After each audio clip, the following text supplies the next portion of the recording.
नमस्कार, मी अश्विनी. महाराष्ट्र टीव्ही 24 मध्ये आपले स्वागत आहे. महाराष्ट्रातील प्रमुख बातम्यांकडे वळण्याआधी नजर टाकूया हेडलाईन्सवर. धुळे शहर पोलिसांनी केली दरोडेखोरांच्या टोळीला अटक. 33 लाखांचा मुद्देमाल जप्त.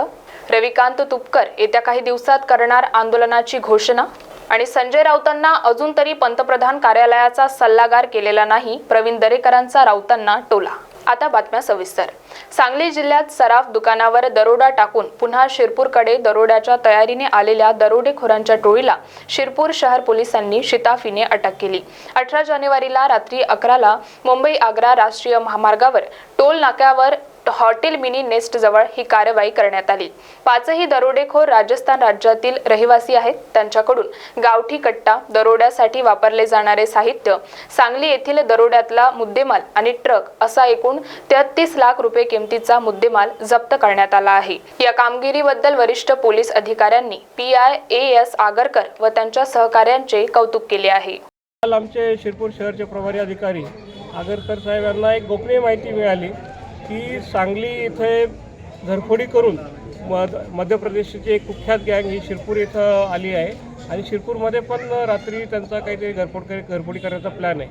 त्या अनुषंगाने त्यांनी त्यांच्या PSI खरणार आणि त्या टीमला आदेशित केलं आणि शोध घेतला असता आम्हाला एक 5 लोकांची टोळी, ज्यांनी सांगलीमध्ये एक मोठा दरोडा टाकला होता, अशी टोळी, एक कुख्यात टोळी आम्हाला मिळाली आहे. सदर टोळी ही मध्य प्रदेशातल्या ग्वाल्हेर जिल्ह्यातली आहे.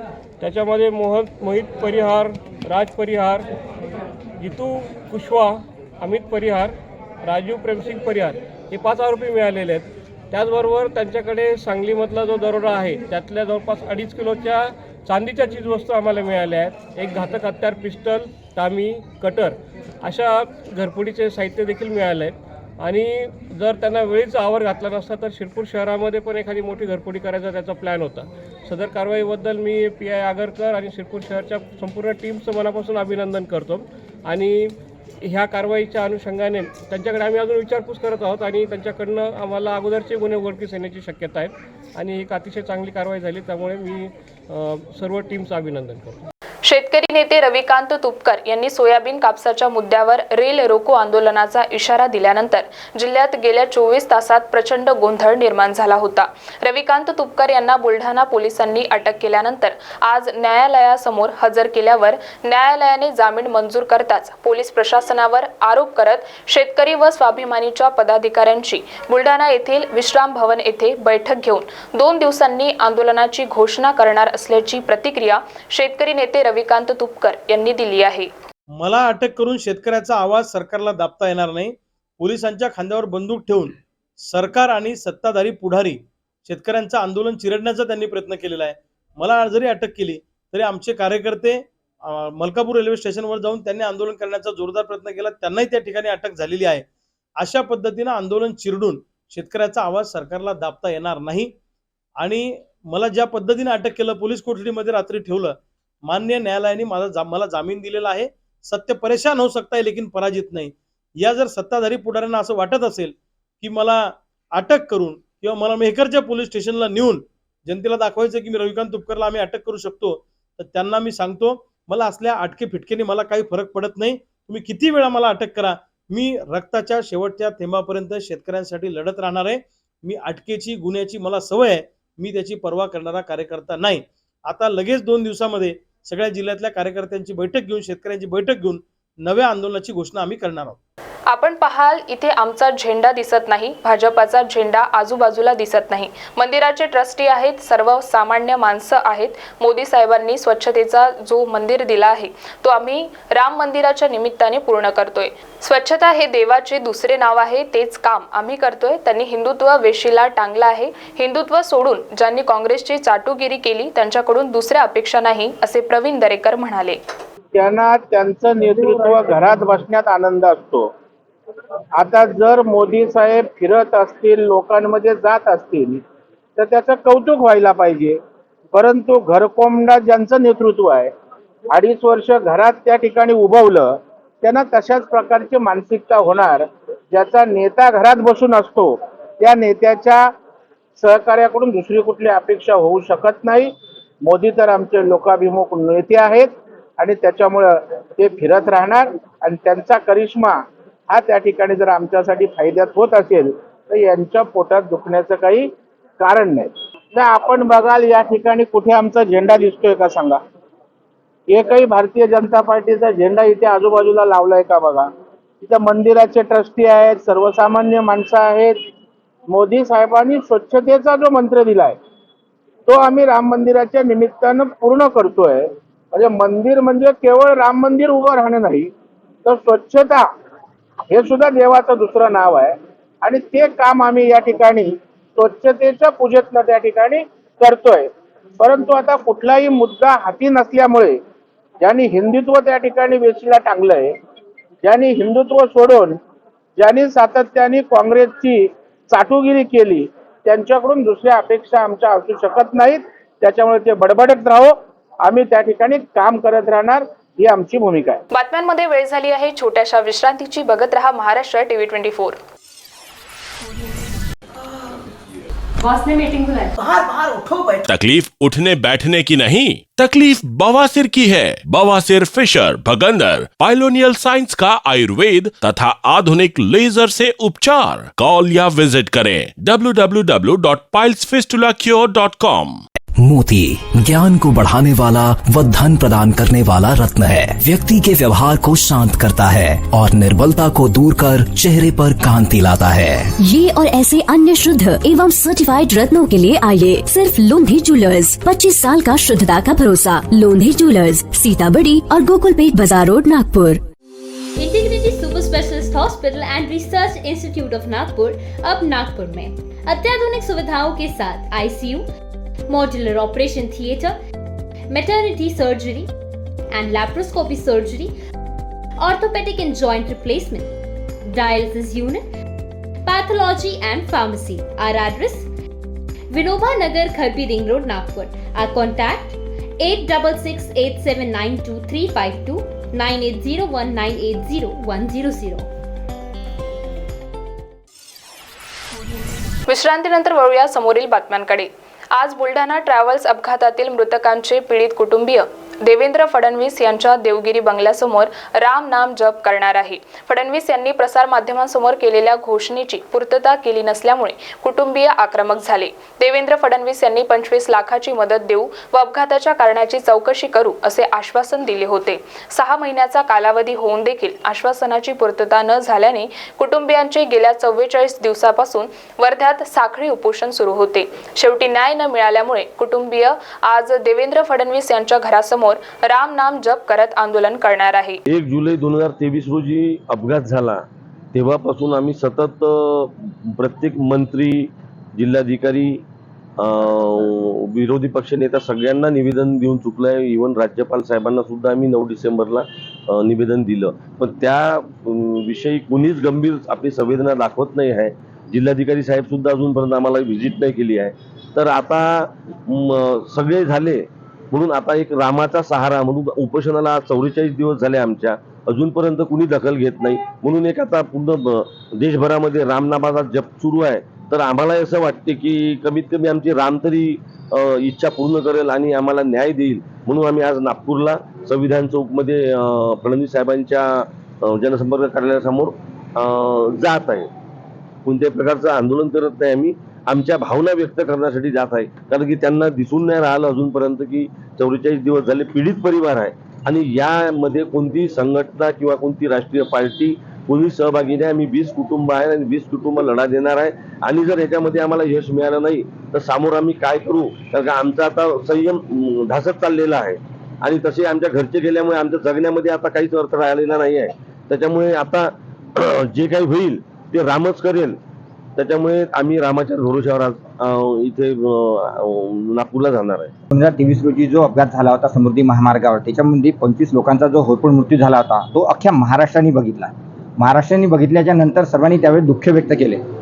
शासन प्रशासनाने त्यावेळेस काही घोषणा केल्या होत्या. त्यामध्ये माननीय उपमुख्यमंत्री देवेंद्र फडणवीस साहेब यांनी प्रत्येक पीडित कुटुंबांना 25 लाख रुपये मुआवजा देण्याची गोष्ट केली होती. सखोल चौकशीची त्यावेळेस त्यांनी गोष्ट केली होती. सोबतच या अपघातासाठी जे कारण आहे त्या कारणाचा शोध घेण्याची बोलली होती. परंतु मागच्या 202 दिवस झाले त्यांनी याच्यावर कोणत्याही पद्धतीची कारवाई केली नाही. 44 दिवस झाले वर्धा जिल्हाधिकारी कार्यालयासमोर हे साखळी उपोषण सुरू आहे, परंतु 44 दिवसात एकही शासनाचा, एकही प्रतिनिधी, एकही राजकीय पार्टीचा नेता, आमदार, खासदार कोणीही या पेंडॉलला व्हिजिट न दिल्यामुळे निराश होऊन या 20 परिवारातील लोकांनी एक संकल्प घेतला की जिथे पूर्ण देश रामनामामध्ये गुंग आहे, कोणाला कोणाकडेही लक्ष देण्यासाठी वेळ नाही आहे, मग अशा टायमाला या 20 परिवारांनी मिळून रामाचा सहारा घेऊन कुठेतरी या शासन प्रशासनाला संवाद साधण्यासाठी, प्रेरित करण्यासाठी म्हणून आज आम्ही वर्धा जिल्हा, यवतमाळ जिल्हा, अमरावती जिल्हा, वाशिम जिल्हा आणि नागपूर जिल्ह्यातले जे काही पीडित परिवार आहे, या पीडित परिवारांनी मिळून नागपूरला जनसंपर्क कार्यालय जे आहे फडणवीस साहेबाचं, तिथे जाऊन रामनाम जप करण्याचा मानस केला होता. परंतु दुःखाची बाब अशी की जिथे संपूर्ण देश रामनामाचा जप करण्यासाठी पुढाकार घेत आहे, तिथे जेव्हा हे 20 परिवार रामनामाचा जप करण्यासाठी सरसावले असताना सदर पोलीस स्टेशननी यांना 149ची नोटीस दिली की जर तुम्ही रामनामचा जप केला तर तुमच्यावर दखलपात्र गुन्हे दाखल करेन. मग ही लोकशाहीच्या गळा घोटण्याचाच एक प्रकारे हा प्रकार आहे. म्हणून आता आम्हाला शेवटी प्रभू श्रीरामचंद्र यांचा सहारा घ्यावा लागून राहिलेला आहे आणि प्रभू श्रीरामचंद्राचा आम्ही संविधान चौकामध्ये 12 ते 4 वाजेपर्यंत जप करणार आहोत. उपमुख्यमंत्री माननीय देवेंद्रजी फडणवीस साहेब यांनी याची दखल घेईल अशी आम्हाला आशा आहे. कमीत कमी आम्हाला किंवा शासन प्रशासनाला जरी ते लक्ष देत नसेल, पण प्रभू श्री रामचंद्रावर तरी लक्ष देईल या आशेने आम्ही आज संविधान चौकामध्ये नागपूरला बसणार आहोत आणि 4 वाजेपर्यंत शासनाने जर या बाबीकडे लक्ष दिलं तर ठीक, नाही तर 4च्या नंतर या परिवाराचा जो संयम ढासळलेला आहे तो संपूर्ण महाराष्ट्र आज सायंकाळी बघणार आहे. मराठा आंदोलक मनोज जरांगे पाटील हे उद्या मुंबईकडे रवाना होणार आहेत. या दरम्यान त्यांचा प्रवास सुखकर आणि आरामदायी व्हावा या उद्देशाने बीडमधील मराठा समन्वयक गंगाधर काळकुटे आणि त्यांच्या सहकाऱ्यांनी एक व्हॅनिटी व्हॅन जरांगे पाटील यांसाठी उपलब्ध करून दिली आहे. या व्हॅनमध्ये अत्याधुनिक सुविधा असून यात एक वैद्यकीय पथक देखील असणार आहे. उद्या जरांगे पाटील मुंबईच्या दिशेने रवाना होणार आहेत. याच वेळी ही व्हॅन देखील त्यांच्या सोबत असेल. यात AC, TV, फ्रीज, बाथरूम अशा सुविधा जरांगे पाटील यांच्यासाठी उपलब्ध करून देण्याचा प्रयत्न करण्यात आला आहे. आज पुण्यावरनं आम्ही मी आणि आमच्या सहकाऱ्यांनी ही व्हॅन इथं किरायाने आणलेली आहे आणि ही व्हॅन आणण्यामागं आमचा उद्देश हा आहे की मराठा योद्धा मनोज जरांगे पाटील हे गेले 5 महिने झालं रात्रीचा दिवस, दिवसाची रात्र करून स्वतःचा जीव धोक्यात घालून महाराष्ट्रात फिरतायत.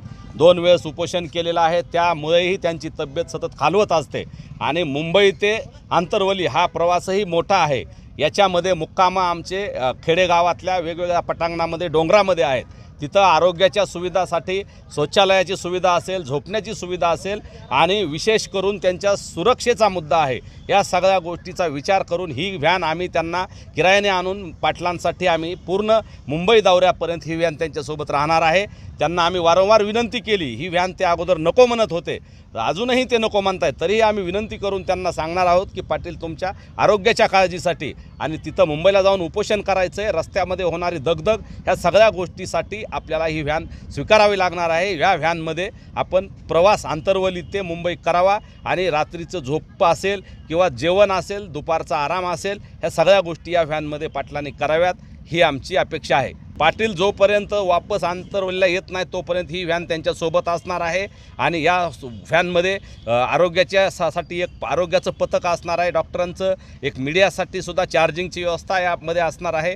तसेच जर कुणाला इथं आल्यानंतर पाटलांना थोडासा आराम करायचा असेल, सकाळी उठल्यानंतर 12पर्यंत पाटील चालणार आहेत, नंतर जर थोडा आराम करायचा असेल कुठं थांबल्यानंतर तर तिथं आराम करायची सुविधा आहे. बाथरूम असेल, टॉयलेट असेल, या सगळ्या आणि सुविधा त्यामध्ये आहेत. आणि मला वाटतं ही व्हॅन आतापर्यंत अनेक पुढाऱ्यांनी, राजकीय लोकांनी वापरलेली आहे, सेलिब्रिटींनी वापरलेली आहे आणि मनोज जरांगे पाटील हे तर 5-6 कोटी मराठ्यांचे आयडॉल आहेत. त्यांनी स्वतःचा जीव समाजासाठी पणाला लावलेला आहे. म्हणून आम्ही त्यांना ही विनंती केली की तुमच्या आरोग्याची आणि तुमच्या जीवाची काळजी आहे, तुमच्या सुरक्षेची काळजी आहे, म्हणून ही व्हॅन आम्ही तुम्हाला दिलेली आहे आणि ती आपण या दौऱ्यापर्यंत तरी स्वीकारावी ही त्यांना विनंती केलेली आहे. जरांगेंच्या नेतृत्वामुळे श्रीमंत मराठा हादरला आहे. त्यामुळे जरांगेंचे आंदोलन दडपण्यासाठी सरकारवर दबाव आणला जात आहे. त्यामुळे सरकारकडून सांगण्यात येणाऱ्या आकडे फसवे आहेत. 2 समाजात दंगली पेटवण्याचा अजेंडा सरकार राबवण्याचा प्रयत्न सुरू आहे. ओबीसींना उचकवण्याचा सरकारचे प्रयत्न सुरू असल्याचे वंचित बहुजन आघाडीचे अध्यक्ष प्रकाश आंबेडकर यांनी पत्रकार परिषदेत सांगितले आहे. तर गरीब मराठ्याचा लढा हा माझ्या माहितीप्रमाणे गेले 35 वर्ष त्या ठिकाणी चाललेला आहे. परंतु इथल्या श्रीमंत मराठ्याने कधीही त्याला स्वरूप आणि आकार येऊ दिलेलं नाही. जरांगे पाटील यांच्या आंदोलनाच्या निमित्ताने एक स्वरूपही आलं, एक आकारही आला आणि एक स्पेसिफिक मागणी ही सुद्धा पुढे आली की ज्याला समाजामध्ये सहानुभूती आहे अशी असणारी परिस्थिती आहे. तेव्हा गरीब मराठ्याचं वेगळं ताट, आरक्षणाचं वेगळं ताट हे निर्माण करायचं असेल तर जरांगे पाटलांनी आंदोलनाबरोबरच राजकीय भूमिका घेतली पाहिजे आणि लोकसभेच्या संदर्भातलं त्यांनी भूमिका घेतली पाहिजे, जेणेकरून या गरीब मराठ्याचा आवाज जो आज जरांगे पाटील रस्त्यावरती उभा करतात आहेत तो उद्याच्या लोकसभेमध्ये सुद्धा गेला पाहिजे, तिथेही प्रतिनिधी गेला पाहिजे. आणि या दृष्टीने त्यांचं आंदोलन चालू असताना यावरती सुद्धा ते विचार करतील, त्यांचे सहकारी विचार करतील आणि योग्य भूमिका घेतील अशी अपेक्षा वंचित बहुजन आघाडी या ठिकाणी त्यांच्याकडून धरते. ते यावरती गांभीर्याने विचार करतील अशी ही अपेक्षा मी या ठिकाणी करतो. बातम्यांमध्ये वेळ झाली आहे इथेच थांबण्याची. बघत रहा महाराष्ट्र टीव्ही 24. नागपुर का सबसे भरोसेमंद हॉस्पिटल काले पाइल्स लेजर हॉस्पिटल. हमारे यहाँ आयुर्वेदिक व लेजर से उपचार होता है. Anal fissure, anal fistula, piles, kidney stone है, ओबेसिटी से परेशान है, वेट लॉस करना चाहते हैं, पीसीओडी एंड मेंस्ट्रुअल प्रॉब्लम्स, महिलाओं में अनकंट्रोल्ड यूरिन का प्रॉब्लम है और वजाइनल रिजर्वेशन करवाना चाहते हैं, अपने चेहरे पर असमयी झुर्रियां, त्वचा पर काले दाग आ रहे हैं, अर्थराइटिस प्रॉब्लम्स जैसे कि कमर या घुटनों का दर्द, बालों का झड़ना, असमय सफेद होना, सीने में जलन, पेट फूलना तथा एसिडिटी पर सफल आयुर्वेदिक उपचार, ये सब प्रॉब्लम्स आप झेल रहे हैं तो अभी आए नागपुर के सबसे अच्छा हॉस्पिटल काले आयुर्वेदिक पाइल्स लेजर हॉस्पिटल में, जहां आपको मिलेगा सब समस्या का निवारण. और address Kale ayurvedic piles laser hospital, Umred road, Dighori bus stop के पास, दिघोरी, नागपुर. और कॉन्टैक्ट नंबर 7538387079 और 9423105824. इस खबर के प्रायोजक है शिवशंकर आयुर्वेदिक क्लिनिक. अनुभवी डॉक्टर से सज्ज, सभी प्रकार के आयुर्वेदिक दवाइयाँ मिलने का एकमात्र स्थान. इनका पता Shivshankar ayurvedic clinic, doctor Mangala Ketkar hospital के सामने, महाजन मार्केट के पास, टेम्पल बाजार रोड, सीताबर्डी, नागपुर. आपकी जिंदगी की ऊंची उड़ान अब Udaan land developers and builders के साथ, क्योंकि उड़ान लैंड डेवलपर्स एंड बिल्डर्स आपके लिए लेके आए हैं मौजा साली गोदनी में NATP लेआउट. गढ़चिरौली और गोंदिया समृद्धि हाईवे से महज 500 मीटर की दूरी पर, Wanjari medical engineering college layout से 500 मीटर की दूरी पर, साथ ही नागपुर हुड़केश्वर से चंद्रपुर ताड़ोबा हाईवे रोड पर. Project by Anand homes. Udaan land developers and builders, सही राह उड़ान की. तो आज ही आइए और अपने सपनों के प्लॉट कम से कम दाम में पाए, वो भी बैंक लोन के साथ. हमारा पता प्लॉट नंबर 16 शिवांगी नगर, हुड़केश्वर रोड, नागपुर. संपर्क करें 9860298056 और 8055396190.